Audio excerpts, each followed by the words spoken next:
کے لیے شوق و ذوق میں نکلا ہو، یہ دو لفظ استعمال ہو رہے ہیں، شوق و ذوق میں، تفریح کے لیے نہیں، جبکہ البتہ ایسا ہے نہیں، لیکن کسی اور دوسری غرض کے لیے نہیں، اپنے آپ کو ظاہر کہلوانے کے لیے نہیں، کسی مادی غرض کے لیے نہیں، امام حسین کی زیارت کے شوق میں جا رہا ہے۔ کیسے آپ کے سامنے بیان کروں عزیزو؟ جناب امیر سلام اللہ علیہ نے فرمایا ہے، ایک سلوات پڑھیں حضرت،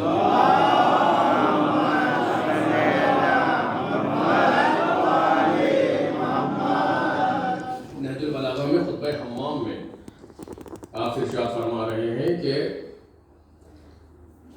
جنت کا شوق اور ثواب کا شوق اتنا ہے ایک متقی کے دل میں، دوسرے پہلو کو نہیں عرض کروں گا چونکہ مربوط اس پہلو سے ہے، کہ اگر پروردگار عالم نے ان کے لیے ایک دن معین نہ کر دیا ہوتا تو ان کی روحیں ان کے بدنوں میں رہ نہیں سکتی تھی۔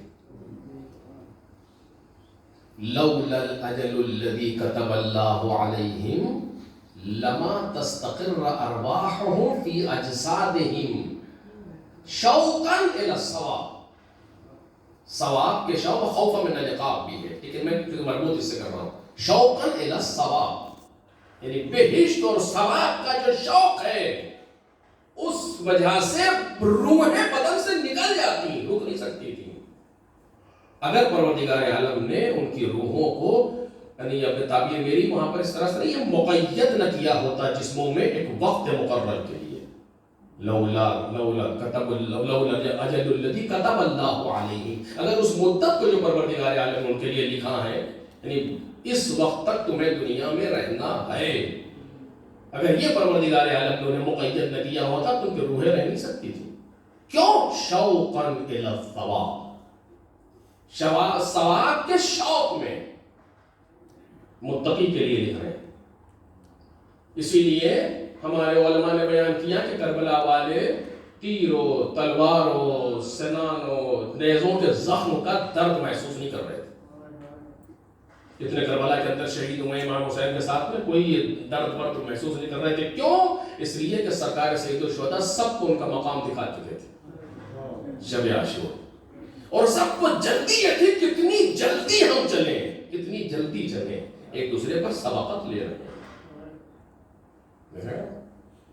شوق میں اگر کوئی امام حسین سلام اللہ علیہ کی زیارت کے لیے جا رہا ہے، اور امام فرماتے ہیں کہ اگر پتہ چل جائے ایک انسان کو کہ امام حسین کی زیارت میں کتنا ثواب ہے، مر جائے شوق کے مارے، ایک ظاہر دیکھ رہے ہیں وہی کیفیت جو وہاں پر شہید کی۔ اگر ہم لفظ شہید استعمال کرتے ہیں اس سے مراد شہید فقہی نہیں ہوتا۔ ایک انسان اگر امام حسین سلام اللہ علیہ کی زیارت کے لیے جا رہا ہے، 1 سال کے اندر اگر مر گیا، اتنا کچھ ہے۔ اب آپ بتائیے کہ دنیا میں کون سا ایسا انسان پیدا ہوا ہے جو مرے گا نہیں؟ اگر دنیا میں آ کر کے مرنا نہ ہوتا تو سب سے پہلا انسان جو زندہ ہوتا خود رسول اللہ، لیکن پیغمبر اکرم سے خود قرآن مجید نے بالکل صاف 2 اور 2 4 کا اعلان کیا، اِنَّكَ مَيِّتٌ وَإِنَّهُمْ مَيِّتُونَ، اے رسول اللہ آپ کو بھی موت آئے گی، انہیں بھی موت آئے گی، ان لوگوں کو بھی۔ تو خود جب رسول اللہ دنیا میں نہیں رہے ہیں تو کون رہے گا آخر؟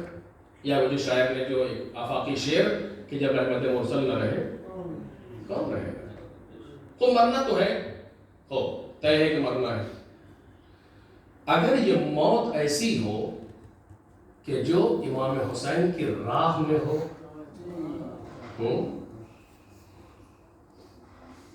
تو اس موت کی کیفیت کو ہم اور آپ محسوس کر پائیں گے؟ سچ بتائیے اس حال میں کون سا ایسا انسان بیٹھا ہے جو ایسی موت کو نہ چاہتا ہو کہ ہماری موت سرکار سید الشہداء کی راہ میں آئے؟ ایک بزرگ کا جملہ ہے کہ قیامت میں اگر ہمارا بدن صحیح و سالم اٹھا تو شرم آئے گی کربلا والوں سے، کہ ہمارا مولا زخمی کھڑا ہو اور ہم سالم کھڑے ہیں۔ اسی لیے انسان تڑپتا ہے شہید ہونے کے لیے، ایسے نہ جائیں دنیا سے، ایسے نہ جائیں دنیا سے، شہید ہوں۔ تو بعض روایات میں یہاں تک موجود ہے کہ اگر کوئی انسان اپنی موت مر گیا تو پروردگار عالم اسے پھر سے زندہ کرے گا تاکہ شہید ہو اور اس ثواب سے محروم نہ رہنے پائے۔ اب اگر کوئی امام حسین کی راہ میں جائے اور اس کا بدن ٹکڑے ٹکڑے ہو جائے، سچ بتائیے یہ افسوس کا مقام ہے یا خوشی کا مقام ہے؟ لیکن چونکہ ہمارے یہاں اس کلچر کو، اس فرہنگ کو عام نہیں کیا گیا، لہذا ہم صرف ایک پہلو دیکھتے ہیں، غم کا پہلو، اور تسلیت دینے والے بھی اس انداز میں تسلیت دیتے ہیں کہ جس کا کوئی مرا ہو وہ خود زندہ جو ہے وہ کئی بار مرے، حد ہو گئی۔ آخر کیوں نہیں کہا جاتا کہ آپ خوش نصیب ماں باپ ہیں کہ آپ کے بچے کو پروردگار عالم نے حسین کی راہ میں استعمال کر دیا؟ بہترین تربیت کی تھی آپ نے اپنے بچے کی کہ آپ کا بچہ مولا کے لیے کام آ گیا۔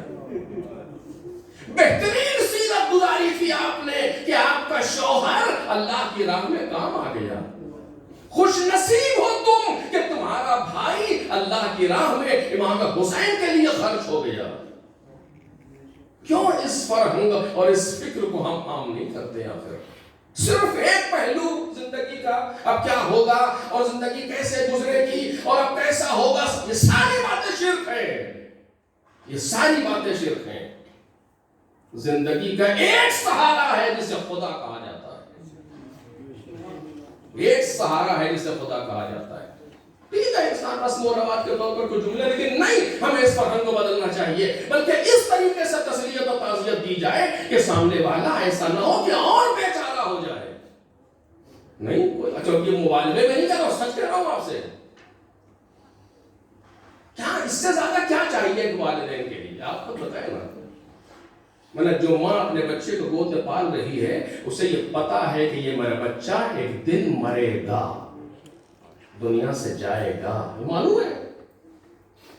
تو کتنا اچھا ہے کہ ہمارا یہ بچہ امام حسین قبول کرنا۔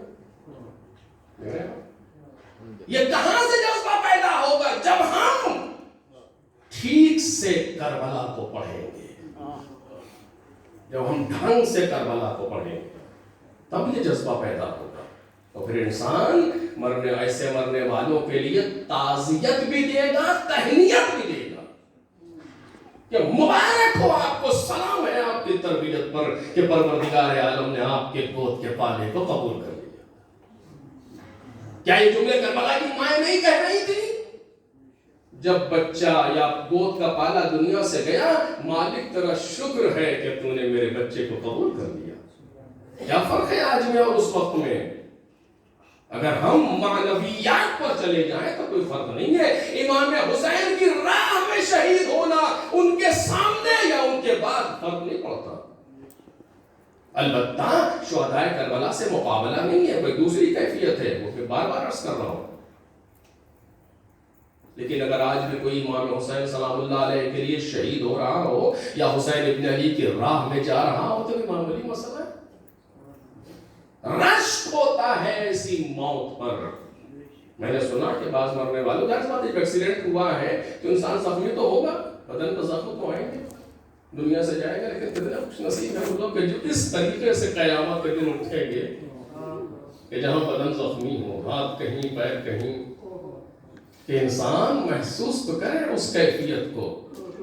خونی اٹھنا امام حسین کے سامنے کتنا اچھا لگے گا کہ سرکار مولا آپ کے جیسا تو کوئی نہ ہو سکا ہے، آپ کے ساتھ جیسا نہ ہو سکے گا دنیا میں، لیکن کم از کم تھوڑی سی سنخیت تو پیدا ہو گئی، تھوڑا سا کچھ سنخیت تو پیدا ہوئی کہ ہم بھی آپ کی راہ میں دنیا سے گئے۔ کتنا اہم مقام ہے۔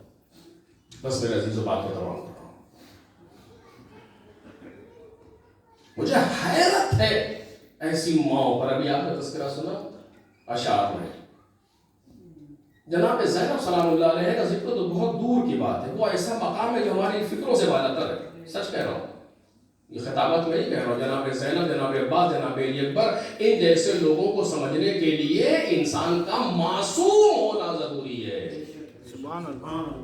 غیر معصوم جناب زینب کے مقام کو درک ہی نہیں کر سکتا، غیر معصوم جناب عباس و جناب علی اکبر کے مقام کو محسوس ہی نہیں کر سکتا۔ یہ شخصیات کے جو آل محمد کے گود کے بنے ہیں، ان کی تو کیفیت کچھ اور ہے۔